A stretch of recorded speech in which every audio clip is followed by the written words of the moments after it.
നാമത്തിൽ സ്നേഹവന്ദനങ്ങളെ അറിയിക്കുന്നു. ഇത്ര മനോഹരമായിരിക്കുന്ന ഒരു ആരാധനാലയത്തിൽ നിന്ന് കർത്താവിനെ ആരാധിക്കാൻ കർത്താവ് കൃപ ചെയ്തു. കഴിഞ്ഞ പ്രാവശ്യം ഞാൻ ഇവിടേക്ക് കടന്നു വരുമ്പോൾ വളരെ ഇടുങ്ങിയ സ്ഥലത്തിരുന്ന് കർത്താവിനെ ആരാധിച്ചെന്ന് വരികിൽ ഇന്ന് കാലത്തോളം മനോഹരമായിരിക്കുന്ന ഒരു ആരാധനാലയത്തിൽ ഇരുന്ന് വളരെ ചുരുക്കം പേരായിരിക്കുന്നു എന്ന് വരികിലും അവരോടൊന്നിച്ച് ദൈവത്തെ സ്തുതിക്കുവാൻ കർത്താവ് നടത്തിയിരിക്കുന്ന വിധങ്ങളെ ഓർത്ത് സ്തോത്രം. ഞാൻ ഇന്ന് പകൽക്കാലം വളരെ സന്തോഷമുള്ളവനായി നിങ്ങളുടെ മധ്യത്തിലായിരിക്കുന്നു. ഞാനായിരുന്ന സ്ഥാനങ്ങളിലൊക്കെ കുഞ്ഞുങ്ങളെ ഓർത്ത് പ്രാർത്ഥിക്കുമ്പോൾ അവരുടെ ചർച്ചിനെയും അവരുടെ ദൈവസഭയെയും അവരുടെ മധ്യത്തിൽ ശുശ്രൂഷിക്കുന്ന കർത്താവിന്റെ ദാസനെയും ഓർക്കുവാൻ കർത്താവ് കൃപ ചെയ്തിട്ടുണ്ട്. നിങ്ങളും ഞങ്ങളെ ഓർത്ത് പ്രാർത്ഥിക്കുന്നു എന്ന് വിശ്വസിക്കുന്നു. മുഖവരിയായിട്ട് ഒന്ന് രണ്ട് വാക്യങ്ങൾ വായിച്ചിട്ട് നമുക്ക് ദൈവവചന ശുശ്രൂഷയിലേക്ക് കടന്നു പോകാം. 1 ശമൂവേലിന്റെ പുസ്തകം 30-ാം അധ്യായത്തിന്റെ 24-ാം വാക്യം. 1 Samuel chapter 30 verse 24. ഈ കാര്യത്തിൽ നിങ്ങളുടെ വാക്ക് ആര് സമ്മതിക്കും? യുദ്ധത്തിന് പോകുന്നവന്റെ ഓഹരിയും സാമാന്യങ്ങൾക്കായി താമസിക്കുന്നവന്റെ ഓഹരിയും ഒരുപോലെ ആയിരിക്കണം. അവർ സമാശ്രമായി ഭാഗിച്ചെടുക്കണമെന്ന് പറഞ്ഞു. മതി. സാധാരണ ഞാൻ ഒരു ദൈവസഭയിൽ ആരാധനയ്ക്കായിട്ട് കടന്നു പോകുമ്പോൾ ആദ്യം വായിച്ച് ഞാൻ ശുശ്രൂഷിക്കുന്ന സ്ഥലത്തെക്കുറിച്ചും ദൈവസഭയെക്കുറിച്ചും അവിടെയുള്ളതായിരിക്കുന്ന ദൈവമക്കളെ ഓർപ്പിക്കുന്ന ഒരു വിഷയമാണ്. ഇതിനു മുമ്പ് ഞാൻ ഈ വാക്യം ഇവിടെ തന്നെ വായിച്ച് പ്രാർത്ഥിച്ചിട്ടുണ്ട്. അതിന്റെ ഉദ്ദേശം എന്താണെന്ന് ചോദിച്ചു കഴിഞ്ഞാൽ, ഇവിടെ പറയുന്നത് യുദ്ധത്തിന് പോകുന്നവന്റെ ഓഹരിയും സാമാനങ്ങൾക്കരികെ താമസിക്കുന്നവന്റെ ഓഹരിയും ഒരുപോലെ ആയിരിക്കണം. അവർ സമാംശമായി പാലിച്ചെടുക്കണം. ഇതിന്റെ ഉള്ളിൽ കിടക്കുന്ന ഒരു വിഷയം ഞാൻ ചോദിച്ചു കഴിഞ്ഞാൽ, കഴിഞ്ഞ 45 വർഷമായി ഞാൻ രാജസ്ഥാനിൽ ആദ്യം ഒരു 15 വർഷം ഭൗതികമായ ജോലിയോടുള്ള ബന്ധത്തിലും തുടർന്നുള്ളതായിരിക്കുന്ന വർഷങ്ങൾ കർത്താവിന്റെ വേലയോടുള്ള ബന്ധത്തിലും ഞാൻ ഇവിടെ ആയിരിക്കുന്നു. കർത്താവിന്റെ വേലയോടുള്ള ബന്ധത്തിലായിരിക്കുമ്പോൾ നിങ്ങൾക്ക് പലർക്കും അറിയാമോ ഇല്ലയോ എന്നറിയത്തില്ല, രാജസ്ഥാനെ സംബന്ധിച്ച് നോക്കുമ്പോൾ നമ്മുടെ ഭാരതത്തിലെ, അതായത് ഇന്ത്യയിലെ ഏറ്റവും വലിയ സംസ്ഥാനമാണ് രാജസ്ഥാൻ. കൂടാതെ വണ്ണം ഏറ്റവും കൂടുതൽ ചൂടും ഏറ്റവും കൂടുതൽ തണുപ്പും അനുഭവപ്പെടുന്ന ഒരു സംസ്ഥാനവും. അതും കൂടാതെ വണ്ണം രാജസ്ഥാൻ എന്ന് കേൾക്കുമ്പോൾ നിങ്ങൾക്ക് പലർക്കും അറിയാവുന്ന ഒരു കാര്യമുണ്ട്, താർ ഡെസേർട്ട്, താർ മരുഭൂമി. അതും രാജസ്ഥാനിലാണ്. ഭാരതത്തിലെ അല്ലെങ്കിൽ ഈ ഇന്ത്യയിലെ ഒറ്റ സംസ്ഥാനമാണ് മരുഭൂമി ഉള്ളതായിരിക്കുന്ന ഒരു സംസ്ഥാനം. ഇത്രയും ചൂടും തണുപ്പുമുള്ള ഈ സംസ്ഥാനത്ത് കർത്താവിന്റെ വേല ചെയ്യുമ്പോൾ ഞങ്ങളെ നിലനിർത്തിയിരിക്കുന്ന ഒരു വിഷയമുണ്ട്. ഇന്ത്യയിൽ മാത്രമല്ല, ലോകത്തിന്റെ പല ഭാഗങ്ങളിലിരുന്ന് വടക്കേ ഇന്ത്യയിലെ പ്രവർത്തനത്തെ ഓർത്ത് പ്രാർത്ഥിക്കുന്ന ഒരു കൂട്ടം ജനങ്ങളുടെ പ്രാർത്ഥന, അത് ഓർപ്പിക്കുന്നതിന് വേണ്ടിയാണ് ഞാൻ ഈ വേദഭാഗം വായിച്ചത്. യുദ്ധത്തിന് പോകുന്നത്, അതായത് സുവിശേഷ വയൽ പ്രദേശം എന്ന് പറയുന്നത് ഒരു യുദ്ധക്കളമാണ്. എന്നെ പോലെ അനേകര് കർത്താവിന്റെ വേലയിൽ ആ യുദ്ധ പോരാട്ട സ്ഥലത്ത് ആയിരിക്കുന്നവരുണ്ട്. അതാണ് പറഞ്ഞത്, യുദ്ധത്തിന് പോകുന്നവരും യുദ്ധം ചെയ്യുന്ന ഭടന്മാരുടെ സാധനങ്ങൾക്ക് കാവലിരിക്കുന്നവർക്കും പ്രതിഫലം ഒരുപോലെ എന്ന് പറഞ്ഞതിന്റെ അർത്ഥം, രാജസ്ഥാനില് അങ്ങനെ വടക്കേന്ത്യൻ സംസ്ഥാനങ്ങൾ കർത്താവിന്റെ വേല ചെയ്യുന്ന ഒരു കൂട്ടം കർത്തൃദാസന്മാരുണ്ട്. അവർക്ക് വേണ്ടി പ്രാർത്ഥിക്കുന്ന നിങ്ങൾക്കും കർത്താവിന്റെ വേലയിലായിരിക്കുന്ന കർത്തൃദാസന്മാർക്കും പ്രതിഫലം കൊടുക്കുമ്പോൾ എങ്ങനെയാണെന്ന് പറഞ്ഞൊന്ന് വായിച്ചേ. ഒരുപോലെ ആയിരിക്കണം, സമാംശമായിട്ട് വീതിക്കണം. വടക്കേന്ത്യയിൽ ശുശ്രൂഷിക്കുന്ന കർത്തൃദാസന്മാർ 2 ആത്മാക്കളെ നേടിയെടുത്തെന്ന് വരികിൽ ഒരാത്മാവിന്റെ വില നിങ്ങൾക്ക്, കാരണം ഒരാൾക്കാർക്ക് മാത്രമേ ഇവിടെ കിട്ടുന്നുള്ളൂ. 50 പേരെ നേടിയെടുത്തെന്ന് വരികിൽ 25 പേർക്കുള്ള പ്രതിഫലം നിങ്ങൾക്കുള്ളത്, അതായത് പ്രാർത്ഥിച്ചവർക്കുള്ളത്. അങ്ങനെയാണ് ഇവിടെ കാണുന്നത്. യുദ്ധത്തിന് പോകുന്നവർക്ക് ഒന്നുകൂടെ വേദഭാഗം വായിച്ചാട്ടെ. 24 വേഴ്സ്. ഈ കാര്യത്തിൽ നിങ്ങളുടെ വാക്ക് ആര് സമ്മതിക്കും? യുദ്ധത്തിന് പോകുന്നവന്റെ ഓഹരിയും സാമാനങ്ങൾക്കരികെ താമസിക്കുന്നവന്റെ ഓഹരിയും ഒരുപോലെ ആയിരിക്കണം. ഒരുപോലെ ആയിരിക്കണം. അവർ സമാംശമായി ഭാഗിച്ചെടുക്കണം എന്ന് പറഞ്ഞു. അവർ സമാംശമായിട്ട് ഭാഗിച്ചെടുക്കണം. അപ്പോൾ ഇവിടെ ഇരിക്കുന്ന പലർക്കും പറയുവാനുള്ളൊരു കാര്യമുണ്ട്. കർത്താവേ, ഞങ്ങൾക്ക് സുവിശേഷ വേല ചെയ്യണമെന്ന് താല്പര്യമുണ്ടോ, ഞങ്ങൾക്ക് ഭാഷ അറിയത്തില്ല, ഞങ്ങൾക്ക് അവിടത്തോളം കടന്നു പോകാൻ പറ്റുന്നില്ല, ഞങ്ങൾക്ക് സാഹചര്യം ഞങ്ങൾക്ക് അനുകൂലമല്ല, അത്ര ഉയർന്ന ഊഷ്മാവിൽ ഞങ്ങൾക്ക് യാത്ര ചെയ്യുവാനോ താമസിക്കുവാനോ പറ്റത്തില്ല. ഇതൊന്നും വേണ്ട. നിങ്ങൾ ഇരിക്കുന്ന സ്ഥലത്ത്, കർണാടകയിലോ കേരളത്തിലോ അല്ലെങ്കിൽ ഏതൊരു സ്ഥലത്താണെങ്കിലും നിങ്ങൾ ഇരിക്കുന്ന സ്ഥാനത്തിരുന്നു കൊണ്ട് പ്രാർത്ഥിച്ചു കഴിഞ്ഞാൽ എന്താ പ്രാർത്ഥിക്കേണ്ടതെന്ന് അറിയാമോ? കർത്താവേ, വടക്കേന്ത്യൻ സംസ്ഥാനങ്ങൾ പ്രതികൂല സാഹചര്യങ്ങളിൽ കർത്താവിന്റെ വേലയിലായിരിക്കുന്ന കർത്തൃദാസന്മാരുണ്ട്. ഇവിടെ നിന്ന് ഞാൻ കേട്ട് കഴിഞ്ഞപ്പോൾ കർത്തൃദാസൻ അല്ലെങ്കിൽ ഈ ദൈവസ വളരെ ഉച്ചത്തിൽ കർത്താവിനെ ആരാധിക്കുന്നു. ഇത്ര ഉച്ചത്തിൽ ആരാധിക്കുവാൻ സ്വാതന്ത്ര്യമില്ലാത്ത സാഹചര്യങ്ങൾ വടക്കേന്ത്യൻ സംസ്ഥാനങ്ങളിലുണ്ട്. പലയിടങ്ങളിലും ആരാധനാലയത്തിന്റെ കതകുകളും ജനലുകളും ഒക്കെ അടച്ചിട്ടിട്ടാണ്. ഞങ്ങൾ ആരാധിക്കുന്ന സ്ഥലം ബേസ്മെന്റിലാണ്, ശബ്ദം വെളിയിലേക്ക് പോകില്ല. അപ്പൊ ഇങ്ങനെയൊക്കെ ഉള്ളതായിരിക്കുന്ന റെസ്ട്രിക്ഷൻസ് ആ സ്ഥലങ്ങളിലുള്ളപ്പോൾ ഇത്രയും സ്വാതന്ത്ര്യത്തോടു കൂടി കർത്താവിനെ ആരാധിപ്പാൻ ദൈവം നിങ്ങൾക്ക് സ്വാതന്ത്ര്യം തന്നിരിക്കുമ്പോൾ ദൈവത്തെ ആരാധിക്കുവാനും പ്രാർത്ഥിക്കുവാനും നിങ്ങൾ കടപ്പെട്ടവരാണ്. ഇല്ലെന്ന് വരിക എന്ത് ചെയ്യുന്നറിയാമോ? കർത്താവ് വിശ്വസ്തരെ ആ സ്ഥാനത്ത് കൊണ്ടുവരും. നമുക്കറിയാം, ശൗലിന്റെ വിഷയത്തിൽ നോക്കുമ്പോൾ ശൗൽ അവിശ്വസ്തനായിരുന്നു. ദൈവം അവിശ്വസ്തനെ മാറ്റിയിട്ട് ആ സ്ഥാനത്ത് വിശ്വസ്തനായിരിക്കുന്ന ഒരുത്തരെ കൊണ്ടുവന്നു. നമ്മൾ നോക്കുമ്പോൾ ലഭിക്കുന്ന സാഹചര്യം, ലഭിക്കുന്ന സമയം കർത്താവിന് വേണ്ടി പ്രയോജനപ്പെടുവാൻ എങ്ങനെയാണെന്ന് ചോദിച്ചു കഴിഞ്ഞാൽ പ്രാർത്ഥനയിലും നമ്മുടെ ശരീരം കൊണ്ടും അല്ലെങ്കിൽ നമ്മുടെ ആത്മാവ് കൊണ്ടും മറ്റുള്ളവരെ സഹായിക്കുവാനും പ്രാർത്ഥിക്കുവാനും ദൈവം നമുക്ക് ഇടയാക്കട്ടെ. നമ്മൾ കടന്നു വന്നിരിക്കുന്ന സാഹചര്യത്തെ കുറിച്ച് നോക്കുമ്പോൾ ഒന്നിച്ച് കൂടി വരുവാൻ സാധിക്കാത്ത ഒരു സാഹചര്യമാണ്. നമുക്കറിയുന്നു, കഴിഞ്ഞ ഏകദേശം 2 വർഷത്തോളം ആകുന്നു, 1.5 വർഷം കഴിഞ്ഞു നമുക്ക് ഒന്നിച്ച് കൂടി വരിക. അതായത് ഫിസിക്കൽ ഗ്യാതറിംഗ് ഇല്ലാതെ വണ്ണം സൂം മീറ്റിംഗ് പ്ലാറ്റ്ഫോമിൽ കൂടെ മാത്രം ദൈവത്തെ നാം ആരാധിച്ചുകൊണ്ടിരിക്കുകയാണ്. കടന്നു വരുവാൻ സാധിക്കുന്നില്ല. കാരണം നമുക്ക് എല്ലാവർക്കും അറിയാം, അന്യോന്യം നമ്മൾ ഭയപ്പെട്ടിരിക്കുക. കാരണം വലിയ പാൻഡമിക്, അതായത് വലിയ പകർച്ചവ്യാധി ലോകത്തിൽ നടക്കുക. അപ്പോൾ എനിക്ക് കടന്നു വന്ന് ദൈവത്തെ ആരാധിപ്പാൻ താല്പര്യമുണ്ടെന്ന് വരികിലും എനിക്ക് സാഹചര്യം അനുവദിക്കുന്നില്ല. ആ സാഹചര്യത്തിൽ നമുക്കൊരു വേദഭാഗം വായിക്കാം. Book of Exodus chapter 15 verse 26. പുറപ്പാട് പുസ്തകം 15-ാം അധ്യായത്തിന്റെ 26-ാം വാക്യം. ദൈവമായ യഹോവയുടെ വാക്ക് നീ ശ്രദ്ധയോടെ കേട്ട് അവന്റെ പ്രസാദമുള്ളത് ചെയ്യുകയും അവന്റെ കൽപ്പനകളെ അനുസരിച്ച് അവന്റെ സകല വിധികളും പ്രമാണിക്കുകയും ചെയ്താൽ ഞാൻ മിസ്രയീമ്യർക്ക് വരുത്തിയ വ്യാധികളിൽ ഒന്നും നിനക്ക് വരുത്തുകയില്ല. ഞാൻ നിന്നെ സൗഖ്യമാക്കുന്ന യഹോവയാകുന്നു എന്ന് അരുളി ചെയ്തു. ഇവിടെ നമ്മൾ കാണുന്നത് യഹോവയായ ദൈവം മോശ മുഖാന്തരം ഇസ്രായേൽ മക്കൾക്ക് പ്രമാണം കൊടുത്തപ്പോൾ അവർ പറയുകയാണ്, എന്താണെന്നറിയാമോ? നിന്റെ ദൈവമായ യഹോവയുടെ വാക്ക് നീ ശ്രദ്ധയോടെ കേട്ട് അവന് പ്രസാദമുള്ളത് ചെയ്യുകയും അവന്റെ കൽപ്പനകളെ അനുസരിച്ച് അവന്റെ സകല വിധികളും പ്രമാണിക്കുകയും ചെയ്താൽ എന്ത് സംഭവിക്കുന്ന പറഞ്ഞേ? മിസ്രയീമ്യർക്ക് വരുത്തിയ വ്യാധികളിൽ ഒന്നും നിനക്ക് വരുത്തുകയില്ല. കണ്ടീഷൻസിലാണ് അവിടെ കണ്ടീഷൻ പറഞ്ഞിട്ടുണ്ട്. എന്തോന്നറിയാമോ? കണ്ടീഷൻ ആദ്യത്തേതാ, എ പാർട്ട്. എന്താ പറഞ്ഞേക്കുന്നത്?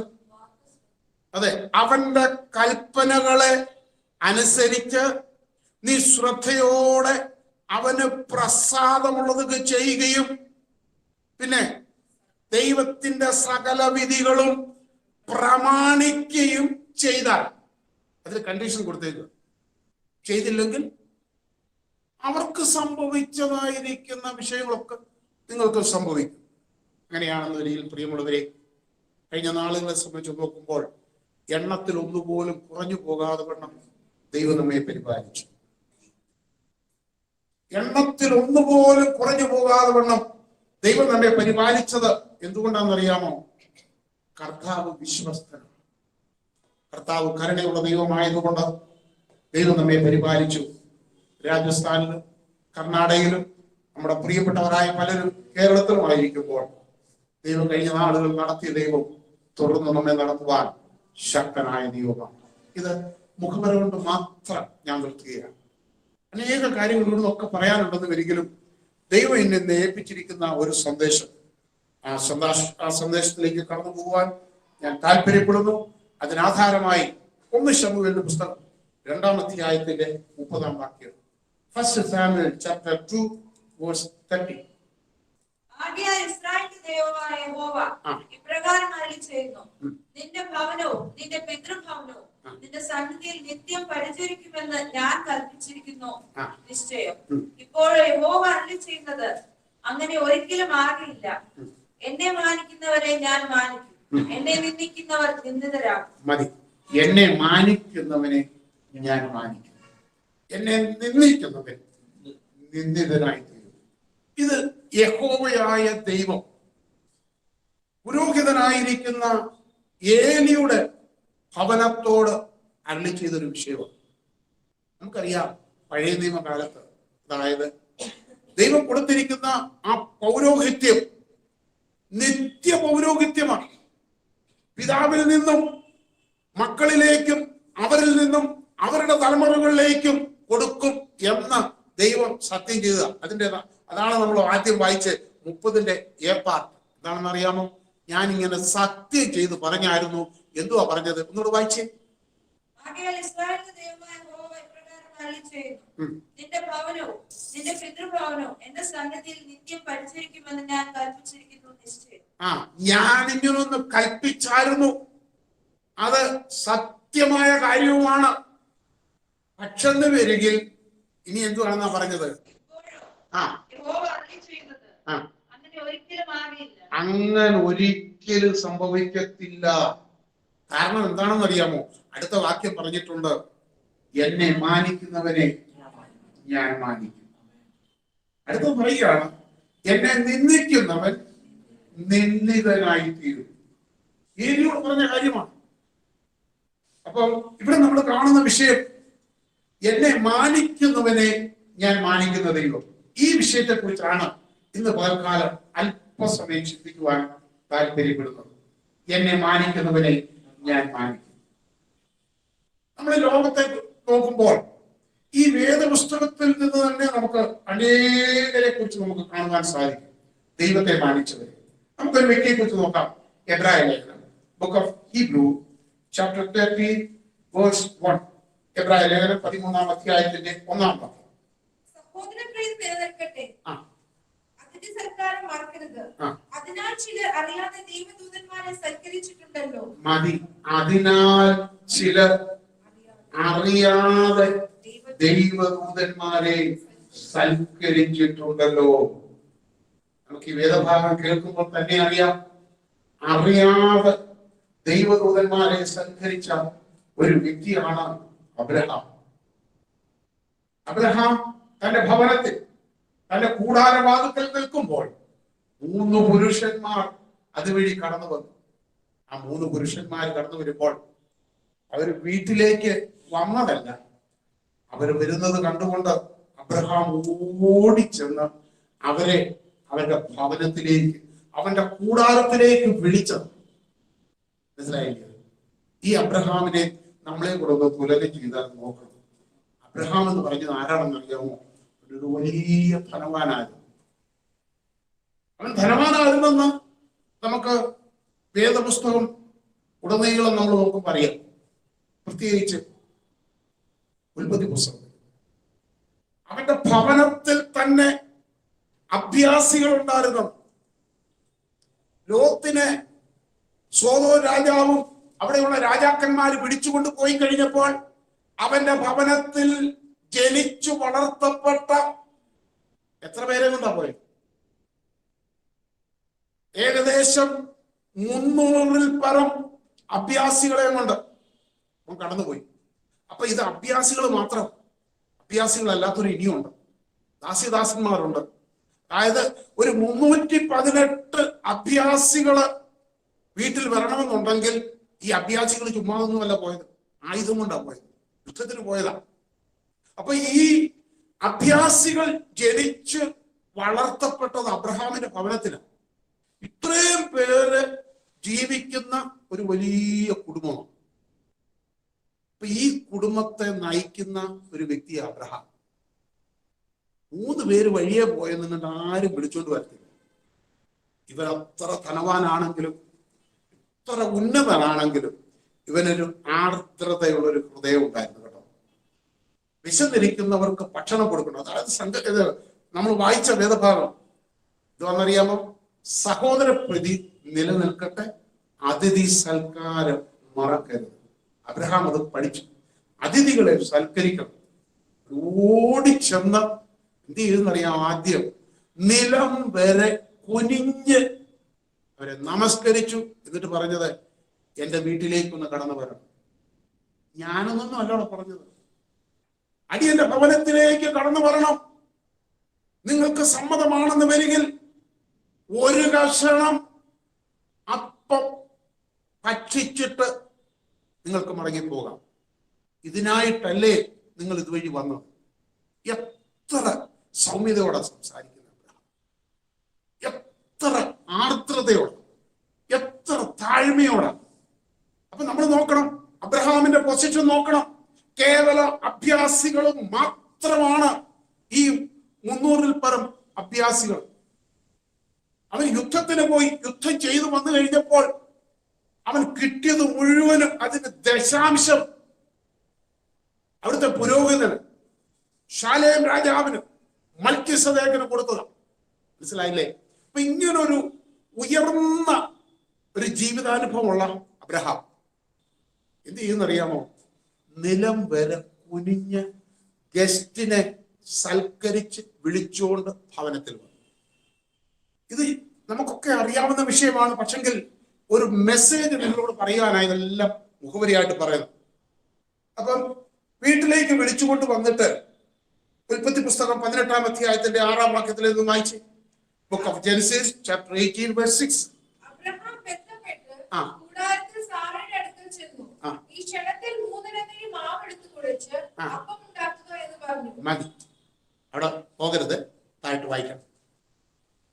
3 പുരുഷന്മാര് ഭവനത്തിൽ വന്ന് ആ മേലോട്ടുള്ള വേദഭാഗങ്ങൾ കാണുന്ന എന്നാന്നറിയാമോ?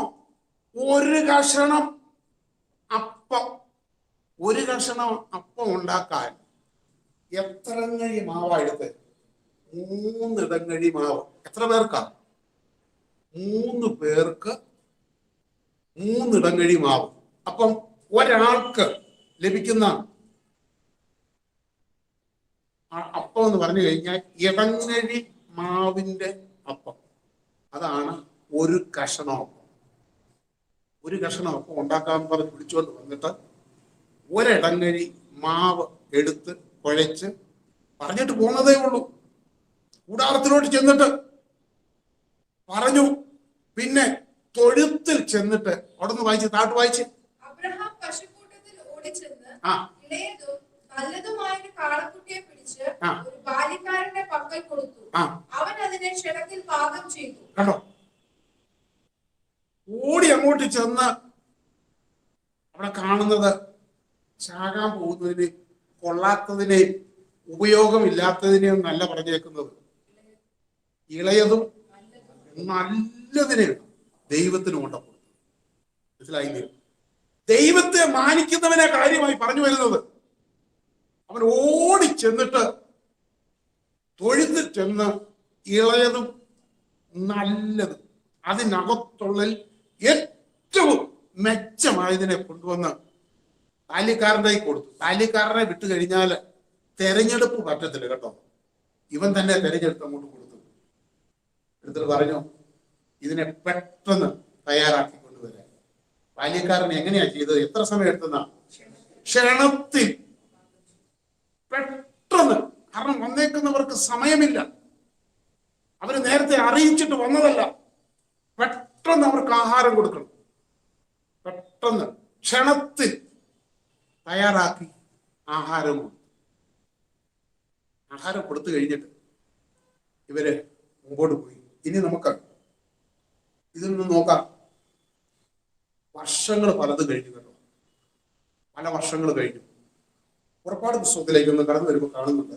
Book of Exodus chapter 16 verse 12. പുറപ്പാട് പുസ്തകം 16-ാം അധ്യായത്തിന്റെ 12-ാം വാക്യം. നീ അവരോട് സംസാരിച്ചു, നിങ്ങൾ വൈകുന്നേരത്ത് മാംസം തിന്നും, പ്രഭാതകാലത്ത് അപ്പം കൊണ്ട് തൃപ്തരാകും. ഞാൻ നിങ്ങളുടെ ദൈവമായ യഹോവയാകുന്നു എന്ന് നിങ്ങൾ അറിയുമെന്ന് പറയുക എന്ന് കൽപ്പിച്ചു. വൈകുന്നേരം കാടകൾ വന്ന് പാളയത്തെ മൂടി. പ്രഭാതകാലത്ത് പാളയത്തിന് ചുറ്റും മഞ്ഞ് വീണുകിടന്ന മഞ്ഞ് മാറിയ ശേഷം മരുഭൂമിയിൽ എല്ലായിടവും ചെതുമ്പലിന്റെ മാതിരിയിൽ ഒരു നേരിയ വസ്തു ഉറച്ച മഞ്ഞ് പോലെ നിലത്ത് കിടക്കുന്നത് കണ്ടു. ഇസ്രായേൽ മക്കൾ അത് കണ്ടപ്പോൾ ഓരോരുത്തരും ഭക്ഷിക്കാവുന്നിടത്തോളം പെറുക്കിക്കൊള്ളി, താന്താന്റെ കൂടാരത്തിലുള്ളവരുടെ എണ്ണത്തിനൊത്തവണ്ണം ആളൊന്നിന് ഇടങ്ങഴി വീതം എടുത്തുകൊള്ളണമെന്ന് യഹോവ കൽപ്പിച്ചിരിക്കുന്നു എന്ന് പറഞ്ഞു. കണ്ടോ? ഇപ്പൊ ഈ മന്ന പറക്കിയത് ആരാന്നറിയാമോ? അബ്രഹാമിന്റെ കൊച്ചുമക്കളാണ്, സന്തത പരമ്പരകൾ. അബ്രഹാമിന്റെ മകനായ ഇസഹാക്കിന്റെ മകനായ യാക്കോബിന്റെ സന്തതികള്, ഇസ്രയേൽ മക്കള്, അവര് വന്ന് ഭക്ഷണം അവര് പെറുക്കിയെടുത്തു. മന്ന പെറുക്കിയെടുത്തു. അളന്നു നോക്കിയപ്പോ എത്ര കിട്ടിയെന്നറിയാമോ? ഇടങ്ങഴി ഒരുത്തര് കിട്ടി. കാരണം എന്താണെന്നറിയാമോ? അവരോട് പറയുന്നുണ്ട്, നിന്റെ വലിയപ്പൻ അബ്രഹാം എന്നെ മാനിച്ചു. എന്നെ മാനിക്കുന്നവനെ ഞാൻ മാനിക്കും. 3 പേർക്ക് ഭക്ഷിക്കുവാൻ ഇടങ്ങഴി വീതം മാവ് കൊടുത്ത് എന്നെ മാനിച്ചത് വരികിൽ നിന്റെ സന്തത പരമ്പരകള് 6 ലക്ഷത്തിൽ പരം ജനങ്ങള് മരുഭൂമിയിൽ കൂടെ കടന്നു പോകുമ്പോൾ അവർക്ക് ഭക്ഷിക്കുവാൻ കൊടുത്തിട്ട് പറഞ്ഞു, നീ അളന്നെടുത്തോളാൻ പറഞ്ഞു. മനസ്സിലായില്ലേ? അളന്നു കൊടുത്തിട്ട് അളന്നു വാങ്ങും. മാംസം എന്ത് കൊടുത്തെന്നാ പറഞ്ഞു? അളന്നാണ് കൊടുത്തത് അല്ല. അവർക്ക് ഭക്ഷിക്കാവുന്നിടത്തോളം ഇറച്ചി കൊടുത്തു. ഇവിടെയും കാണുന്നത് അത് തന്നെയാണ്. എന്തുവാ? കാടപ്പക്ഷികള് അളന്നല്ല നോക്കിയത്, അവർക്ക് തിന്നാവുന്നിടത്തോളം അങ്ങോട്ട് കൊടുത്തു. എന്നെ മാനിക്കുന്നവരെ ഞാൻ മാനിക്കും. പ്രിയമുള്ളവരെ, കർത്താവ് നമുക്കൊരു ഉപകാരം ചെയ്തിട്ടുണ്ടെങ്കിൽ, ദൈവം നമ്മളെ അനുഗ്രഹിച്ചിട്ടുണ്ടെന്ന് വരികിൽ ഇതിന് നമ്മള് പ്രാപ്തരല്ല. കാരണം എന്താണെന്നറിയാമോ? നമ്മുടെ പിതാക്കന്മാര് ദൈവത്തെ ആരാധിച്ചതുകൊണ്ട്, നമ്മുടെ പിതാക്കന്മാര് ദൈവത്തെ മാനിച്ചതുകൊണ്ട്, അവരുടെ സന്തതികളായിരിക്കുന്ന നമുക്ക് ഇത്രത്തോളം ദൈവം അനുഗ്രഹം നൽകി തന്നു. പലപ്പോഴും വിചാരിക്കുന്നുണ്ട്, എന്റെ കഴിവാണ്, എന്റെ മിടുക്കാണ്, എന്റെ വിദ്യാഭ്യാസമാണ്, എന്റെ ജോലിയാണ്, എന്റെ കുടുംബശ്രേഷ്ഠതയാണെന്ന് വിചാരിച്ചേക്കാം. അങ്ങനെ അല്ലവേ അല്ല. നമ്മൾ അനുഭവിക്കുന്ന ഏതൊരു അനുഗ്രഹത്തിനും കാരണം എന്താണെന്ന് ചോദിച്ചു കഴിഞ്ഞാൽ, നമ്മുടെ പിതാക്കന്മാര് ഒന്നുമില്ലായ്മ ദൈവത്തെ ആരാധിക്കാൻ ഇറങ്ങി പുറപ്പെട്ടു. ബുദ്ധിമുട്ടിന്റെ സ്ഥാനത്ത്, പ്രയാസങ്ങളുടെ സ്ഥാനത്ത്, പ്രതികൂലങ്ങളുടെ സ്ഥാനത്ത് കർത്താവിനെ ആരാധിക്കാൻ ഇറങ്ങി പുറപ്പെട്ടെന്ന് വരികയും ഇന്ന് അവരുടെ പിൻതലമുറകൾ അനുഗ്രഹിക്കപ്പെടുക. ഇത് അബ്രഹാം കണ്ടിട്ട് പോലുമില്ല. ഇതൊന്നും പ്രതീക്ഷിച്ചല്ല അബ്രഹാം ദൈവസന്നിധിയിൽ ദൈവദൂതന്മാരെ സൽക്കരിച്ചത്. എന്താണെന്നറിയാമോ? വേദപുസ്തകം പറയുന്നു, എന്നെ മാനിക്കുന്നവരെ ഞാൻ മാനിക്കും. നമ്മൾ പലപ്പോഴും പാടാറുണ്ട്. എന്താണെന്നറിയാമോ? അവൻ ആർക്കും കടക്കാരനല്ല, അവൻ ആർക്കും കടക്കാരനല്ല.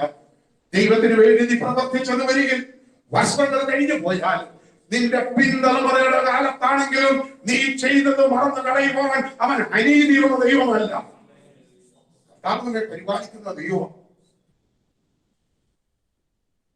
നമുക്ക് അടുത്തൊരു വേദഭാഗത്തിലേക്ക് കടന്നു വരാം. മർക്കോസിന്റെ റോമാലേഖനം 16-ാം അധ്യായത്തിന്റെ 13-ാം വാക്യം. Book of Romans chapter 16 verse 13. കർത്താവിൽ പ്രസിദ്ധനായ റൂഫോസിനെയും എനിക്കും അമ്മയായ അവന്റെ അമ്മയെയും വന്ദനം ചെയ്യുവിൻ. മതി. കർത്താവിൽ പ്രസിദ്ധനായ റൂഫോസ്. ഇതാരാ റൂഫോസ്? കർത്താവിൽ പ്രസിദ്ധനാകാൻ കാരണം എന്താ? ഇവൻ ആരാ? ഈ റൂഫോസ് എന്ന് പറയുന്നത് ആരാ? അത് മനസ്സിലാക്കണമെന്ന് വരികിൽ മർക്കോസിന്റെ സുവിശേഷത്തിലേക്ക് കടന്നു വരാം. Gospel of Mark chapter 15 verse 21. മർക്കോസിന്റെ സുവിശേഷം 15-ാം അധ്യായത്തിന്റെ 21-ാം വാക്യം. അലക്സാണ്ടറിന്റെയും റൂഫസിന്റെയും അപ്പനായി വയലിൽ നിന്ന് വരുന്ന കുറേനക്കാരനായ ശീമോനെ അവനെ ക്രൂശ് ചുമപ്പാൻ അവൻ നിർബന്ധിച്ചു. മതി. ഇപ്പോൾ മനസ്സിലായല്ലോ റൂഫോസ് ആരാണ്. റോമാലേഖനത്തിൽ ഒന്നുകൂടെ വായിച്ച് 16-13 മർക്കോസ്. കർത്താവിൽ പ്രസിദ്ധനായ റൂഫസിനെയും എനിക്കും അമ്മയായ അവന്റെ അമ്മയെയും വന്ദനം ചെയ്യുവിൻ. കണ്ടോ? കർത്താവിൽ പ്രസിദ്ധനായ റൂഫോസ്. ഈ റൂഫോസ് ഒരിക്കലും യേശുവിനെ കണ്ടിട്ടില്ല. ഇത് റോമാലേഖനം എഴുതിയത് അപ്പോസ്തലനായ പൗലോസ്. പൗലോസ് ഒരിക്കലും യേശുവിനെ കണ്ടിട്ടില്ല. സമകാലികനാണ്. യേശു ജീവിച്ചിരുന്ന അതേ കാലത്ത് തന്നെ ജീവിച്ചിരുന്നവനാണ് ഈ ശൗൽ എന്ന് പറയുന്ന പൗലോസ്. പക്ഷെ വരികിൽ യേശുവിനെ കണ്ടിട്ടില്ല. അന്ന് അവൻ ക്രിസ്ത്യാനി അല്ലായിരുന്നു. അവൻ ഒരു യഹൂദനായിട്ട്, ഒരു പരീശനായിട്ട് ക്രിസ്ത്യാനികളെ ഉപദ്രവിച്ചുകൊണ്ട് നടന്ന അവന്റെ മതം മാത്രമേ ഉള്ളൂ ഏറ്റവും നല്ലത് എന്ന് വിചാരിച്ച് നടന്നവനാണ് ഈ പൗലോസ്. എന്നാൽ യേശുവിനെ ക്രൂശിക്കാനായിട്ട് കൂട്ടുനിന്നതിൽ ഒരുവനുമായിരുന്നു ഈ പൗലോസ്. മനസ്സിലാക്കണം, യേശുവിനെ ക്രൂശിക്കാനായിട്ട് കടന്നു പോകുമ്പോൾ റോമ പടയാളികൾ, റോമ പട്ടാളക്കാർ യേശുവിനെ അടിച്ചു. അവന്റെ പുറകൊക്കെ അടിച്ച് ഉഴവുചാലു പോലെ കീറി. നമ്മളെ തിരുവത്താഴ സമയത്തൊക്കെ വായിക്കുന്ന ഒരു പുസ്തകമുണ്ട്. യെശയ്യാ പ്രവചനം 53-ാം അധ്യായത്തിൽ കാണുന്നു. അവരെന്നെ അടിച്ചു, എന്റെ പുറമൊക്കെയും ഉഴവുചാലു പോലെ കീറി. അവനെ അടിച്ചു, പല പ്രാവശ്യം അടിച്ചു. അവനെ ക്രൂശ് ചുമക്കുവാൻ ആരോഗ്യമില്ലാതെ നടന്നപ്പോൾ എങ്കിലും ഈ പച്ചമല കുരിശ് യേശുവിനെ തോളത്ത് വെച്ചുകൊണ്ട് അവർ നടത്തുകയാണ്. പുറകിൽ നിന്ന് അടിക്കുകയാണ്. പലപ്പോഴും ഈ ക്രൂശിൽ വെച്ചുകൊണ്ട് യേശു പല പ്രാവശ്യം നിലത്ത് വീണു. നിലത്ത് വീഴുമ്പോഴും അവര് യേശുവിനെ അടിച്ചു. ഇങ്ങനെ ഇരിക്കുമ്പോഴാണ് വയലിൽ രാവുതൽ വയ്യോളം ജോലി ചെയ്ത ശേഷം ഒരു കറുത്ത മനുഷ്യൻ, കുറേനക്കാരൻ. കുറേന എന്ന് പറയുന്നത് ആഫ്രിക്കയിലെ ഒരു സ്ഥലമാണ്. ആഫ്രിക്കക്കാരുടെ നിറമൊക്കെ നമുക്കറിയാം. കുറേനക്കാരനായ ശിമോൻ അവൻ അതുവഴി ഇങ്ങോട്ട് കടന്നു വരിക. അവന് ഇഷ്ടമുള്ള കാര്യമൊന്നുമല്ല ക്രൂശ് ചുമക്കുന്നത്. ക്രൂശ് എന്ന് പറയുന്നത് ആ സമയത്ത് ഒരു ശാപത്തിന്റെ വർഗമാണ്. അതുകൊണ്ടാണ് പറയുന്നത് ക്രൂശിന്മേൽ തൂങ്ങുന്നവൻ ശാപിക്കപ്പെട്ടത്. അപ്പൊ ക്രൂശ് ഒരു ശാപത്തിന്റെ സിമ്പൽ ആയിരുന്നു ആ സമയത്ത്. യേശുവിന്റെ മരണ പുനരുത്ഥാനത്തിന് ശേഷമാണ് ക്രൂശ് ആദരണീയമായ ഒരു കാര്യമായത്. അപ്പൊ ഈ ക്രൂശ് ചുമന്നുകൊണ്ട് വരികയാണ്. അന്ന് റോമൻ പടയാളികൾ നികൃഷ്ടമായ മരണം, അതായത് ഏറ്റവും വലിയ ശിക്ഷ കൊടുക്കുന്നതാണ് ക്രൂശ് മരണം. അങ്ങനെ കൊടുത്തതാണ് യേശുവിന്. അപ്പൊ ഈ ക്രൂശും വഹിച്ചുകൊണ്ട് യേശു നടന്നു വരുമ്പോൾ പല പ്രാവശ്യം വീണു. അപ്പോൾ ഈ പടയാളികൾക്ക് മനസ്സിലായി, ഇനിയും ഈ മനുഷ്യൻ, അതായത് യേശുവിന് ക്രൂശ് ചുമന്നുകൊണ്ട് നടക്കുവാൻ ബുദ്ധിമുട്ടെന്ന് അറിഞ്ഞു കഴിഞ്ഞപ്പോൾ, അടിമ കച്ചവടം നിലവിലുള്ള സമയം, അടിമയായിട്ട് നടക്കുന്ന സമയം, റോമ ഗവൺമെന്റ് ലോകം മുഴുവനും അതിഭയങ്കരമായ ശക്തിയോട് ഭരിക്കുന്ന സമയം, റോമ ഗവൺമെന്റ് ഒരു പടയാളികള് പറഞ്ഞു എന്നറിയാമോ, വയലിൽ നിന്ന് വരുന്ന ശീമോൻ അവനോട് പറഞ്ഞു, ഇത് യേശുവിന്റെ ക്രൂശ് ചുമക്കാൻ. നമ്മൾ പലപ്പോഴും വിചാരിച്ചേക്കുന്നത് യേശുവിനെ ഫ്രീ ആയിട്ട് അങ്ങ് വിട്ടിട്ട് ഈ ക്രൂശ് മുഴുവനും ഈ ശിമോന്റെ തോളത്ത് വെച്ചു കൊടുത്തെന്നാണോ? അല്ലവേ അല്ല. നമുക്കറിയാം ക്രൂശ് ചെറിയ ഒരു ഭാഗവും നീളമുള്ള ഒരു ഭാഗവും. അപ്പൊ ഈ നീളമുള്ള ക്രൂശിന്റെ അടിഭാഗം ഒന്ന് താങ്ങിക്കൊടുത്തു. ശിമോൻ ചെയ്ത അത്രേ ഉള്ളൂ കേട്ടോ. തോളത്ത് യേശു ക്രൂശ് വഹിച്ചുകൊണ്ട് പോകുമ്പോൾ പുറകിൽ നിന്നുകൊണ്ട് യേശുവിനെ ഒന്ന് സഹായിച്ച കുറേനക്കാരൻ ശിമോന് അവിടെ കാണുന്നതെന്നറിയാമോ? കർത്താവിൽ പ്രസിദ്ധനായിരിക്കുന്ന റൂഫോസ്. പ്രിയമുള്ളവരെ, അവിടെ കാണുന്നത് ഈ റൂഫോസ് പ്രസിദ്ധനായത് അവന്റെ അപ്പൻ യേശുവിന്റെ ക്രൂശ് ചുമന്നതുകൊണ്ടാണ്. ഈ റൂഫോസ് പ്രസിദ്ധനായത് അവന്റെ അപ്പനായിരിക്കുന്ന കുറേനക്കാരൻ അവന് മനസ്സില്ല എന്ന് വരികിലും നിയമത്തെ ഭയപ്പെട്ടുകൊണ്ട് യേശുവിന്റെ ക്രൂശിന്റെ അറ്റമൊന്ന് താങ്ങിക്കൊടുത്തത് കൊണ്ട് വസ്ത്രങ്ങൾ കഴിക്കുന്നത് വരികിലും അവന്റെ കുഞ്ഞുങ്ങൾ പ്രസിദ്ധരായി.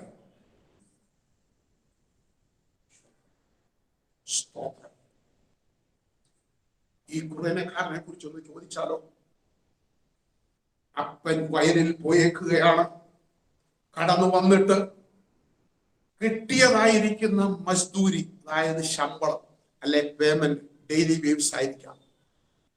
അതുകൊണ്ട് വന്നിട്ട് ഭക്ഷണം കഴിക്കാൻ നോക്കിയിരിക്കുന്ന ഒരു അലക്സാണ്ടറും ഒരു റൂഫോസും, അവന്റെ അമ്മയും ഉണ്ട്. അപ്പനെ കണ്ടിട്ടില്ല.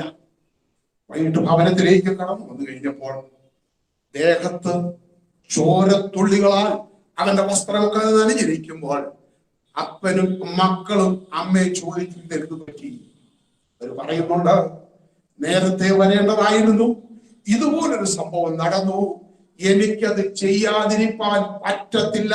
കാരണം എന്നാണെന്ന് ചോദിച്ചു കഴിഞ്ഞാൽ റോമൻ പടയാളികളുടെ നിർബന്ധം എന്റെ മേൽ കിടക്കുന്നത് കൊണ്ട് ഞാൻ അത് ചെയ്തു. മനസ്സിലായില്ലേ? കുറേനക്കാരന്റെ സമയം കഴിഞ്ഞു. ശിമോൻ കഴിഞ്ഞു. അവിടെ കാണുന്ന ശിമോന് വേണ്ടി ഒന്നും പറയുന്നില്ല. ശിമോൻ ഒരു പക്ഷത്ത് വരികിൽ ഈ ലോകം വിട്ട് കടന്നുപോയി കാണാം. പക്ഷത്ത് വരികിൽ ശിമോനെ, നിന്റെ മക്കള് കർത്താവിൽ പ്രസിദ്ധനാകുന്നത് നീ കണ്ടില്ല എന്ന് വരികിലും നീ കർത്താവിന് വേണ്ടി ചെയ്തതെല്ലാം ദൈവനാമം മറന്ന് കളയുവാൻ അവൻ അനീതിയുള്ള ദൈവമല്ല, നിന്റെ പിന്തലമുറകളെ അനുഗ്രഹിക്കുന്നവരാണ്. കർത്താവ് പിന്തലമായി അനുഗ്രഹിച്ചു. പൗലോസ് റോമാലേഖനം എഴുതുമ്പോൾ പറയുകയാണ്, ഇനി നമ്മൾ വായിച്ച വേദഭാഗത്തിലേക്ക് ഒന്ന് വായിച്ചേ. കർത്താവിൽ പ്രസിദ്ധനായ റൂഫോസിനെയും എനിക്കും അമ്മയായ അവന്റെ അമ്മയെയും വന്ദനം ചെയ്യുമ്പോൾ എഴുതുകയാണ്, കർത്താവിൽ പ്രസിദ്ധനായിരിക്കുന്ന റൂഫോസിനെയും എനിക്കും അമ്മയായിരിക്കുന്ന അവന്റെ അമ്മയെയും വന്ദനം ചെയ്യുവീൻ. കർത്താവ് മറന്നു കളയുന്ന ദൈവമല്ല. നമ്മുടെ കർത്താവിന് വേണ്ടി പ്രവർത്തിച്ചു കഴിഞ്ഞാൽ വർഷങ്ങൾ കടന്നു പോയേക്കാം, മാസങ്ങൾ കടന്നു പോയേക്കാം. ഒരു പക്ഷെ വരികിൽ നമ്മൾ കർത്താവിന് വേണ്ടി പ്രവർത്തിച്ചത് അതിന് പ്രതിഫലം നമുക്ക് കാണുവാൻ കഴിയാതെ വണ്ണം ഈ ലോകത്തിൽ നിന്ന് നാം കടന്നു പോയത് വരികിലും ജീവിച്ചിരിക്കുന്ന നമ്മുടെ പിൻതലമുറ അനുഗ്രഹിക്കപ്പെടുവാൻ ഇതിടയായിരിക്കുന്നു. നമ്മൾ കണ്ടേ, നമ്മൾ രണ്ടുപേരെ കുറിച്ച് കണ്ടു, അബ്രഹാമിനെ കുറിച്ച് കണ്ടു. കുറേനക്കാരനായ ശിമോൻ മുഖാന്തരം അനുഗ്രഹിക്കപ്പെട്ടതാ കർത്താവിൽ പ്രസിദ്ധനായിരിക്കുന്ന റൂഫോസിനെ കുറിച്ച് നമ്മൾ കണ്ടു. ഇനി ഒരു വ്യക്തിയെ കൂടെ പറഞ്ഞിട്ട് പെട്ടെന്ന് പ്രാർത്ഥിക്കുവാൻ താല്പര്യപ്പെടുന്നു. നമുക്കത് വായിക്കാം. ഫസ്റ്റ് ക്രോണിക്കൽസ്, 1 ദിനവൃത്താന്തം 29 അധ്യായത്തിന്റെ 14 വാക്യം. First Chronicles chapter 29 verse 14. എന്നാൽ ഞങ്ങൾ ഇങ്ങനെ ഇത്ര മനഃപൂർവ്വമായി ദാനം ചെയ്യേണ്ടതിന് പ്രാപ്തരാകുവാൻ ഞാൻ എന്റെ ജലവും എന്തുള്ളൂ സകലവും നിങ്ങൾ നിന്നല്ലോ വരുന്നത്, എന്റെ കയ്യിൽ നിന്ന് വാങ്ങി ഞങ്ങൾ നിനക്ക് തന്നതേ ഉള്ളൂ. കാണുന്ന ഒരു ദാവീദിനെ കുറിച്ച് കാണുന്നു. ദാവീദിന്റെ കാര്യങ്ങളൊക്കെ നമുക്കറിയാം. ഭവനത്തിൽ ഇശായിയുടെ 8ാമത്തെ പുത്രനായിട്ട് ജനിച്ചവനാണ്. അവന്റെ ഭവനത്തിൽ അവന്റെ ഇളയ പുത്രനാണ്. ഈ ഇശായിയുടെ മക്കളൊക്കെ ശൗലിന്റെ കൂടെ പട്ടാളത്തിലുമാണ്, യുദ്ധത്തിനൊക്കെ ചെയ്തുകൊണ്ടിരിക്കുന്നവനാണ്. പക്ഷെ ഒരിക്കലും ഇളയ പുത്രനായതുകൊണ്ട് വീട്ടുകാർ വലിയ ഗൗരവതയൊന്നും കാണിച്ചില്ല കേട്ടോ.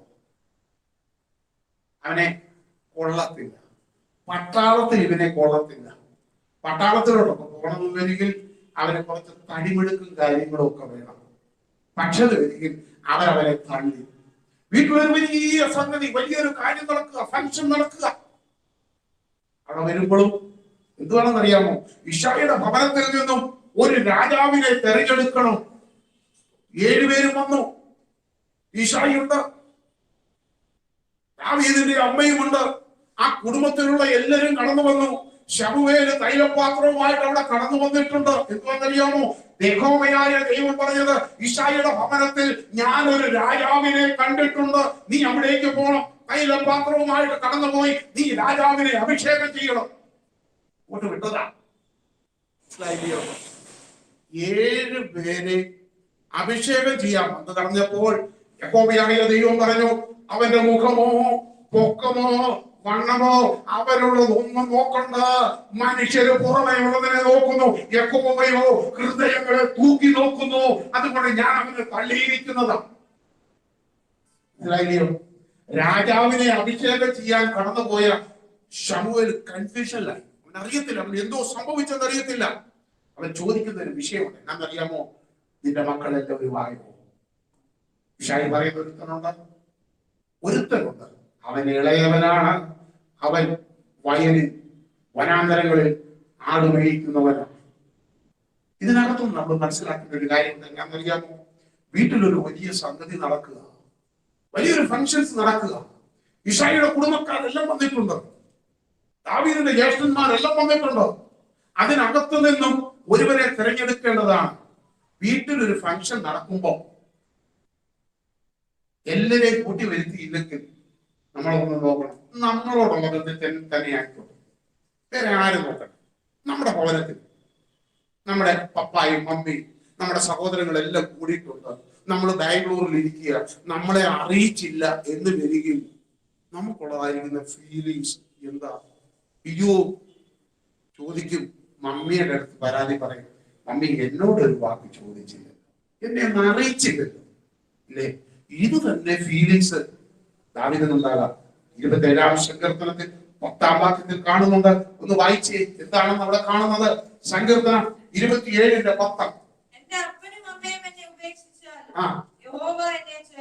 കണ്ടോ?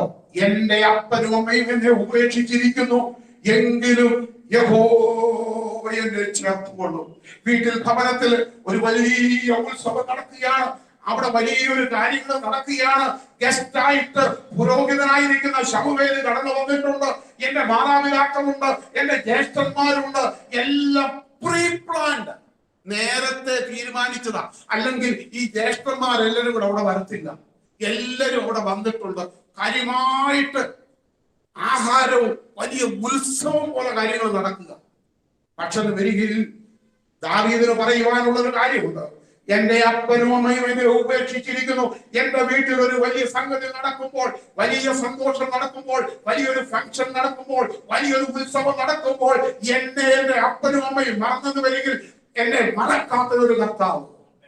പ്രിയമുള്ളവരെ, നമ്മുടെ പ്രിയപ്പെട്ടവന് മറന്നുപോയേക്കാം, നമ്മുടെ സഹോദരങ്ങൾ മറന്നുപോയേക്കാം, നമ്മുടെ ചർച്ച മറന്നുപോയേക്കാം, പുരോഹിതൻ മറന്നുപോയേക്കാം, അമ്മയും അപ്പനും മറന്നുപോയേക്കാം. എന്നാൽ നിന്നെ മറന്നു കളയുവാൻ ദൈവം അനീതിയുള്ള ദൈവമല്ല. Praise the Lord. ലോകം നമ്മളെ കള്ളും കേട്ടോ. നമ്മൾ മോശയെ കുറിച്ചൊന്ന് നോക്കിക്കഴിഞ്ഞാൽ മോശയെ ലോകം വിളിക്കുന്ന എന്നാന്നറിയാമോ? വിക്ക്. ഇവരൊരു കാര്യം പറഞ്ഞു തീർക്കണമെന്നുണ്ടെങ്കിൽ, ഒരു വാക്ക് പറയണമെന്നുണ്ടെങ്കിൽ 1 മിനിറ്റ് എടുക്കും. ഇവന് കഴിവില്ലാത്തവനാണ്, ഇവൻ വിക്കനാണ്. അവനെ ലോകം തള്ളിയെന്ന് വരികിൽ ദൈവം അവനിലൊരു നേതാവിനെ കണ്ടു കേട്ടോ. അവനൊരു ലീഡർഷിപ്പ് ഉണ്ടെന്ന് ദൈവം അവനെ കണ്ടുപിടിച്ചു. മനുഷ്യർ തള്ളിയതാണെന്ന് വരികിലും ദൈവസന്നിധി മണ്ണിനായിരിക്കുന്ന ഒരു നേതാവ്. ലോകം നമ്മളെ തള്ളിയേക്കാം, ലോകം നമ്മെ മറന്നു കളയാം, നമുക്ക് വേണ്ടതായിരിക്കുന്ന കാര്യങ്ങൾ ചെയ്യാതെ വേണം മനഃപൂർവ്വം വിട്ടു കളഞ്ഞേക്കാം. എന്നാലും തള്ളിക്കളയാത്ത ഒരു ദൈവം, തള്ളിക്കളയാത്ത ഒരു കർത്താവ്, അവൻ നമുക്ക് വേണ്ടി കരുതുന്ന ദൈവമാണ്. നാം ഇവിടെ കണ്ടു. എന്താണെന്നറിയാമോ? ഇവിടെ എഴുതി വെച്ചിട്ടുണ്ട് 1 പത്രോസ് 5:7. എന്താണെന്നറിയാമോ? അവൻ നിങ്ങൾക്കായി കരുതുന്നതാകയാൽ നിങ്ങളുടെ സകല ചിന്താകുലവും അവന്റെ പേരിട്ട് കൊടുക്കുകയും. നിന്നെ സഹായിക്കുവാൻ വേറൊരു വ്യക്തി കടന്നു വരത്തില്ല, നിനക്ക് വേണ്ടി പ്രവർത്തിപ്പാൻ വേറൊരു വ്യക്തി കടന്നു വരത്തില്ല. എന്നാൽ നീ ചെയ്യേണ്ട വിഷയം എന്നാ ചോദിച്ചു കഴിഞ്ഞാൽ നിന്റെ സകല ചിന്താകുലവും അവന്റെ മേൽ ഇട്ടുകൊള്ളുക. അവൻ നിന്നെ വഴി നടത്തും, അവൻ നിന്നെ പുലർത്തും. ഈ ദാവീദ പറഞ്ഞ എന്നാന്നറിയാമോ? എന്റെ അപ്പനും അമ്മയും എന്നെ ഉപേക്ഷിച്ചിരിക്കുന്നു, എങ്കിലും യഹോവ എന്നെ ചേർത്തുകൊള്ളും. എന്നിട്ട് നാം വായിച്ച വേദഭാഗത്തിലേക്ക് ഒന്ന് ദിനവൃത്താന്തത്തിലേക്ക് കടന്നു വരുമ്പോൾ നമ്മൾ അവിടെ കാണുന്നുണ്ട്, ദാവീദ് പറയുക, കർത്താവേ എന്നെ ഇത്രത്തോളം കൊണ്ടുവരുവാൻ ഞാൻ ആര്, എന്റെ കുടുംബവും എന്തുണ്ട് കർത്താവേ? ദാവീദ് ആരാ? അവൻ വനാന്തരങ്ങളിൽ ആട് മേയിച്ചുകൊണ്ട് നടക്കുകയാണ്. അവന്റെ പ്രിയപ്പെട്ടവർ അവനെ മറന്നു, അവന്റെ അമ്മയപ്പന്മാർ അവനെ മറന്നു, അവന്റെ സഹോദരന്മാർ അവനെ വെറുത്തു. അവനെ വേണ്ടി ഒരു കാര്യങ്ങളും അറിയിക്കാതെ വണ്ണം വനാന്തരങ്ങളിൽ ആടുമായിട്ട് നടക്കുമ്പോൾ ഇവനെ ദൈവം കണ്ടതെന്നറിയാമോ? ഇവൻ ഒരു വിശ്വസ്തനായിരിക്കുന്ന മനുഷ്യനാണ്. ഇവൻ തന്നെ സാക്ഷ്യം പറയുന്നുണ്ട്. എന്താണെന്നറിയാമോ? ഞാൻ എന്റെ അപ്പന്റെ ആടുകളെ മേയിച്ചുകൊണ്ട് നടക്കുമ്പോൾ ഒരിക്കലൊരു സിംഹവും ഒരിക്കലൊരു കരടിയും കടന്നു വന്നു, ഞാൻ അതിനെ ഒരു ആട്ടിൻകുട്ടിയെ പോലെ കീറിക്കളഞ്ഞു. യോഹന്നാന്റെ സുവിശേഷം 10-ാം അധ്യായം വായിക്കണ്ട, അവിടെ നാം കാണുന്ന വിഷയമുണ്ട്. എന്നറിയാമോ? കൂലിക്കാരൻ ചെന്നായി വരുന്നത് കാണുമ്പോൾ ആടിനെ വിട്ടിട്ട് അവൻ ഓടിപ്പോകുന്നു. അവൻ കൂലിക്കാരനാകയാൽ അവൻ ആടുകളെ കുറിച്ച് ചിന്തയില്ല. എന്നാൽ ദാവീദ് അങ്ങനല്ല. അവൻ അവന്റെ ആടുകളെ കുറിച്ച് അവന് ചിന്തയുള്ളവനായിരുന്നു. അവൻ ആടുകളുടെ കൂടെ നടക്കുന്നവനായിരുന്നു. അവൻ ആടുകളുടെ ക്ഷേമം അറിയുന്നവനായിരുന്നു. ആടുകളുടെ എല്ലാ വിഷയങ്ങളും നന്നായിട്ട് മനസ്സിലാക്കുന്നത് കൊണ്ട് ഒരിക്കലൊരു സിംഹവും ഒരിക്കലൊരു കരടിയും വന്നു കഴിഞ്ഞപ്പോൾ എന്റെ ആടുകളെ പിടിക്കുവാൻ ഞാൻ സമ്മതിക്കത്തില്ല. യഹോവയായ ദൈവം ഇവരെ കണ്ടു, ഇവരെ കൊള്ളാം. എന്താണെന്നറിയാമോ? അല്പത്തിൽ വിശ്വസ്തനെ ദൈവം അധികത്തിൽ വിചാരകനാക്കും. ഒരൊറ്റ ആടിനെ പോലും ഒരു സിംഹം പിടിക്കുവാൻ, ഒരു കരടി പിടിക്കുവാൻ സമ്മതിക്കാത്ത ദാവീദിനെ യഹോവയായ ദൈവം കണ്ടിട്ട് പറഞ്ഞു, ഇസ്രായേലിന്റെ 12 ഗോത്രത്തിന്റെ രാജാവായിട്ട് ഞാൻ നിന്നെ അഭിഷേകം ചെയ്യാൻ പോവാ. മനസ്സിലായില്ലയോ? ദൈവം നിന്നെ അനുഗ്രഹിക്കണമെന്നുണ്ടെങ്കിൽ ആര് പ്രതികൂലം നിന്നാലും ആര് മറന്നു കളഞ്ഞാലും സമയമാകുമ്പോ ദൈവം അനുഗ്രഹിക്കും. അത് ദൈവത്തിന്റെ പദ്ധതിയാണ്. വേദപുസ്തകത്തിൽ ഒരുപാട് കാര്യങ്ങൾ പറയാനുണ്ട്. തെളിവ് നമുക്ക് യോസേഫിനെ കുറിച്ചൊന്ന് നോക്കാം.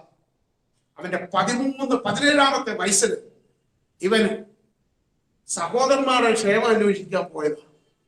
മനസ്സിലായില്ലയോ? അവനെ പിടിച്ചു പൊട്ടക്കിണറ്റിലിട്ടു. അതിനു മുമ്പ് ഇവൻ ചില ദൂതൊക്കെ പറഞ്ഞിട്ടുണ്ടായിരുന്നു. എന്താണെന്നറിയാമോ? ഇവൻ സ്വപ്നം കണ്ട് പറഞ്ഞത് കാരണത്താൽ സഹോദരന്മാർ ഇവനെതിരായി.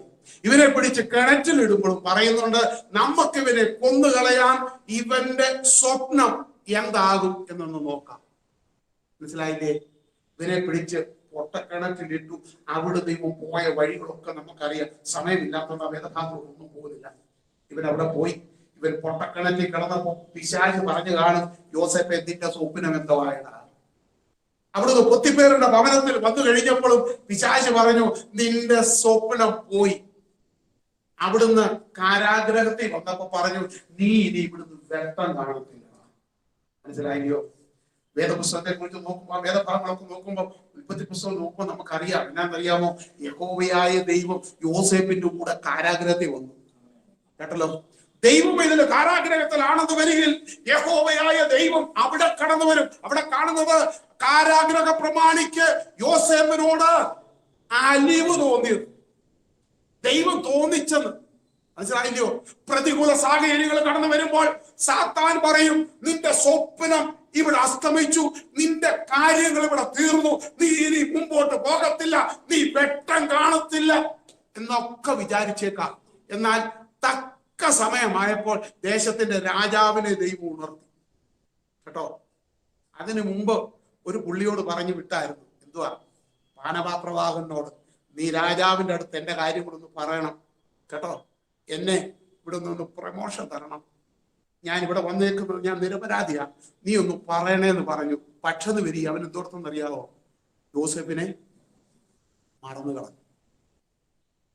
ഇത് ദൈവത്താൽ സംഭവിച്ചതാണ്. അല്ലെങ്കിൽ എന്ത് പറ്റൂന്ന് അറിയാമോ? ഈ പാനപാത്രവാഹൻ മുഖാന്തരം യോസേഫ് രാജാവിന്റെ അടുത്ത് വന്നു കഴിഞ്ഞാൽ ഈ പാനപാത്രവാഹനം പോകുന്നിടത്തെല്ലാം പറയും, ഇന്ന് അവൻ മന്ത്രിയായിരിക്കുന്നതിന് കാരണക്കാരൻ ആരാണെന്ന് അറിയാമോ? ഞാനാ. അവൻ കാരാഗ്രഹത്തിൽ കടന്ന സമയത്ത് അവന് വേണ്ടി ഞാൻ റെക്കമെൻഡ് ചെയ്തതാ, രാജാവിനോട് റെക്കമെൻഡ് ചെയ്തത് കൊണ്ട് അവൻ ഇവിടെ വന്നു.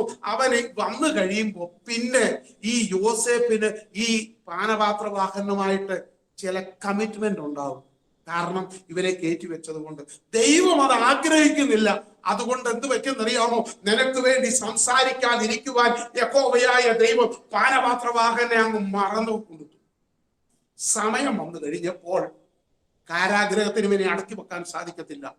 കാരാഗ്രഹത്തിൽ നിന്ന് വിളിച്ചോണ്ട് വന്നിട്ട് പറയുകയാണ്, ദൈവമില്ലാത്ത ഒരു രാജാവ് പറയുകയാണ്, എന്തുവാണെന്നറിയാമോ? ഇതുപോലെ എന്തോ പറഞ്ഞേക്കുന്നത്, ദൈവാത്മാവുള്ള ഒരു മനുഷ്യനെ കണ്ടു കിട്ടുമോ? ഇതാണ് ദൈവം ഒരാളെ ഉയർത്തി കഴിഞ്ഞാലുള്ളത്. ദൈവം അവിടുന്ന് ഉയർത്തിയെടുത്തു, അവരെ രാജ്യത്തിന്റെ മന്ത്രിയാക്കി എടുത്തെന്ന് വരികിൽ ഈ ദാവീദ്, നമ്മൾ കണ്ട വിഷയം അവിടെയാണ്. ദാവീദ് പറയുകയാണ്, എന്റെ ജീവിതത്തിൽ ഒന്നും ഞാൻ നേടിയിട്ടില്ല. എന്റെ അമ്മായിയപ്പനായിരിക്കുന്ന ശൗൽ എന്നെ കൊല്ലുവാൻ എന്നെ പുറകെ ഒരു വേട്ടപ്പട്ടിയെ പോലെ എന്റെ പുറകെ നടക്കുകയാണ്. എന്റെ മകനായിരിക്കുന്ന അബ്ശാലോം എനിക്കെതിരായിട്ട് കടന്നു വന്നു. ഫെലിസ്ത്യ പട്ടാളം മുഴുവനും എനിക്കെതിരായി. ഇനി ഞാൻ എന്ത് ചെയ്യും എന്ന് പറഞ്ഞ സ്ഥാനത്ത് അവനിവിടെ പറയുകയാണ്, കർത്താവേ, നീ എന്നെ ഇത്രത്തോളം കൊണ്ടുവരുവാൻ ഞാൻ എന്ത്? ഒന്നുകൂടെ വായിച്ച വേദഭാഗം 29:14. എന്നാൽ ഞങ്ങൾ ഇങ്ങനെ ഇത്ര മനഃപൂർവ്വമായി ദാനം ചെയ്യേണ്ടതിന് പ്രാപ്തരാകുവാൻ ഞാൻ ആർ?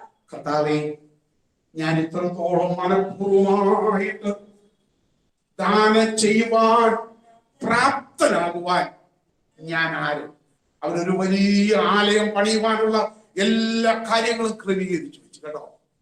സ്വർണം കൊണ്ടും വെള്ളി കൊണ്ടും ഇരുമ്പ് കൊണ്ടും ദേവദാരു മുതലായ കാര്യങ്ങളെല്ലാം കൊണ്ടുവന്ന ശേഷം യഹോവയായ ദൈവം പറഞ്ഞു, നീ ആലയം പണിയണ്ട, നിന്റെ മകൻ പണിതുള്ളൂ.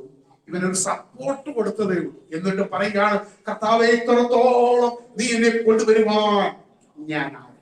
പിന്നെ എന്റെ ജനവും എന്തുള്ളൂ?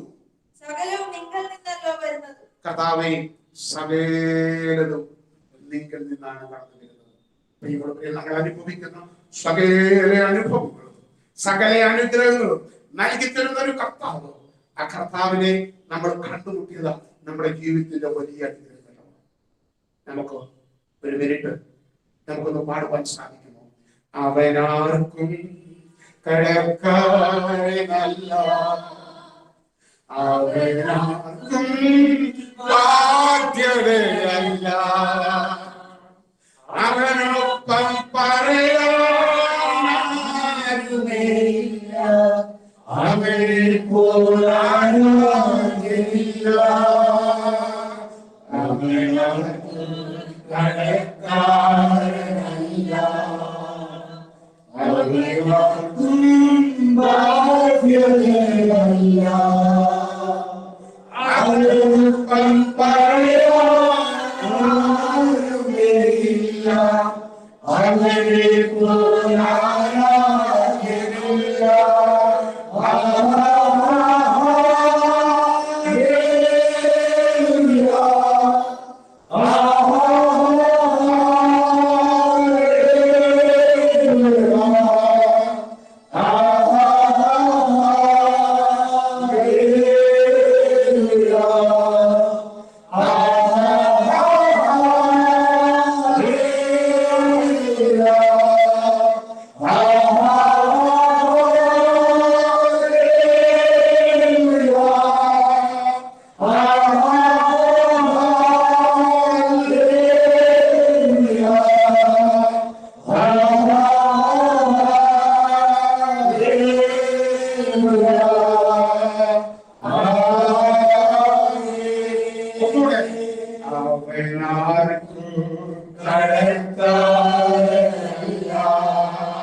അവനെ പോലാരില്ല,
അവനാർക്കും കടക്കാരനല്ല. പ്രിയമുള്ളവരെ, ദൈവത്തോളം നമ്മെ കൊണ്ടുവന്നത് നമ്മുടെ കുടുംബശ്രദ്ധ കണ്ടുകൊണ്ടോ നമ്മുടെ വിദ്യാഭ്യാസം കണ്ടുകൊണ്ടോ ഇല്ല. എന്താണെന്ന് ചോദിച്ചു കഴിഞ്ഞാൽ രാത്രിയുടെ സമയങ്ങളിൽ കരഞ്ഞുകൊണ്ടിരിക്കുന്ന ഒരു മാതാവ്, നിനക്ക് വേണ്ടി പ്രാർത്ഥിക്കുന്ന ഒരമ്മ, നിനക്ക് വേണ്ടി പ്രാർത്ഥിക്കുന്ന ഒരമ്മ നിന്റെ പുറകിലുള്ളത് കൊണ്ട് കണ്ണുനീര് കണ്ട് മറി കടന്നു പോകുവാൻ അവൻ അനീതിയുള്ള ദൈവമല്ല. നിന്നെ ഇത്രത്തോളം അനുഗ്രഹിക്കുവാൻ കർത്താവ് കൃപ ചെയ്തെന്ന് വരികിൽ ഇവിടെ കാണുന്നത് കർത്താവിൽ പ്രസിദ്ധനായിരിക്കുന്ന റൂഫോസ്. ഇതിനോട് ചേർത്ത് നമ്മുടെയും പേര് പറയുവാൻ ഇനിയാക്കട്ടെ. കർത്താവിൽ പ്രസിദ്ധനായിരിക്കുന്ന സോ ആൻഡ് സോ. കർത്താവിനെ അനുഗ്രഹിക്കുവാൻ വരുന്ന ദിവസങ്ങളിൽ ഇതിനേക്കാൾ ഉപരിയാണ് അനുഗ്രഹം പ്രാപിക്കുവാൻ ദൈവം നമുക്കിടയാക്കട്ടെ. ഈ വചനങ്ങളാൽ ദൈവം നമ്മെ അനുഗ്രഹിക്കുമാറാകട്ടെ. ഇത്രത്തോളം സമയം അനുവദിച്ചു തന്ന പ്രിയ കർത്താവിന്റെ ദാസനോടും ഈ ദൈവസഭയോടും എന്റെ ഉള്ളതായിരിക്കുന്ന ഞാൻ ശുശ്രൂഷിക്കുന്ന ദൈവസഭയുടെയും നന്ദിയും സ്നേഹവും അറിയിക്കുന്നു. കർത്താവ് ഒരുപാട് താമസമുണ്ടെന്ന് വരികിൽ വീണ്ടും നമുക്ക് കാണാം. അതുവരെയും പ്രാർത്ഥനയോർക്കാം. ദൈവം നമ്മെ അനുഗ്രഹിക്കുമാറാകട്ടെ. ആമേൻ.